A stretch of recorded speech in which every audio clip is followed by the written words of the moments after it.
Isang kapayapaan ng Diyos sa ating lahat yan. Welcome back sa ating YouTube channel. Guys, may share pala ako dito sa ating mga tropang mga ngalikot, no. Itong board na to guys, Kulin. Ang issue nito iwan error. May power siya guys, kaso nga lang namamatay. Ngayon, ang nangyari, pag maka-trouble kayo ng ganito guys, sukatan nyo muna ng voltage. Yan o. I-ano natin sa mga tropa natin na mga bago lang guys. Hindi pa ganong tawag nito. Yung bago lang guys, para sa mga baguhan lang ito, no. Ito, share ko to ha. Ang naging problema nito, kasi madalas sa iwan error dito sa signal. Kita ba?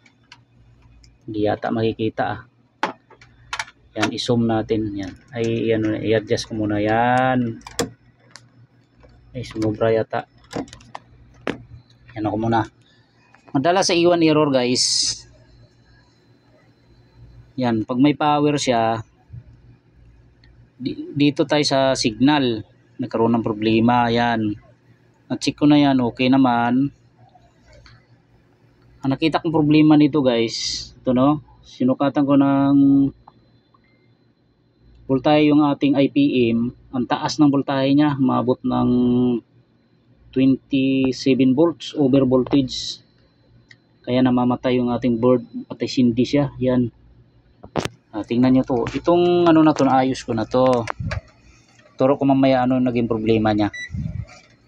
Ayan oh. Ito yung IPM niya oh. Ito. Ang voltage na normal nito, 15 to 16 volts. Ayan, normal na siya oh. 15.5, 15.7 yan. Kanina yan guys, maabot ng 27, 28, naglalaro na mga ganyan. Over voltage. Kaya nangyayari, pinapatay niya yung ating system. Yan. Okay, ang naging problema niyan guys, ito oh. Baka maka-encounter kayo, mataas ang voltage. Itong opto na to, yan. Yan ang naging problema niyan. Ito kasi nagkukontrol ng ating voltage ito.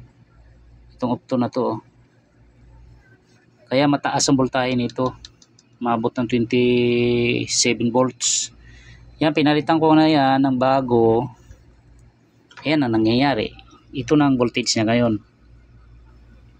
15.7 volts. Yan. Tingnan natin kung ano, pag umandar na siya, kung maglalabas siya ng, kung magbabago ang kanyang ang voltahe niya. Yan, tingnan natin ha. Ayun, mandar ka agad oh. Mandar ka agad guys. Oh. Okay na yung board natin guys. Sambahan. Sukatin ko ulit yung voltahe niya. Kung nagbabago. Ayan, ganun pa rin guys oh. Steady. Ayos. Okay na ito guys. Yun, salamat sa Diyos na katsamba. Goods na. Pwede na po niniyan to. Ng tropa to. Iwan error. Yan. Salamat sa Diyos na katsamba. Bili ng bigas. Ayos. Ang may idea yung ating mga tropa dyan guys. Di ko na napakita yung pagpalit ko na yan. Kasi medyo matagal. Sumakit din ang ulo ko eh. Sa ano, inisa-isa ko kasi guys, chinik ko na lahat yan oh, sa power supply nya. Yun lang ang nakita ko problema, yung opto nya. Okay, salamat sa Diyos guys. Tingnan tayo lahat, magandang gabi sa ating lahat.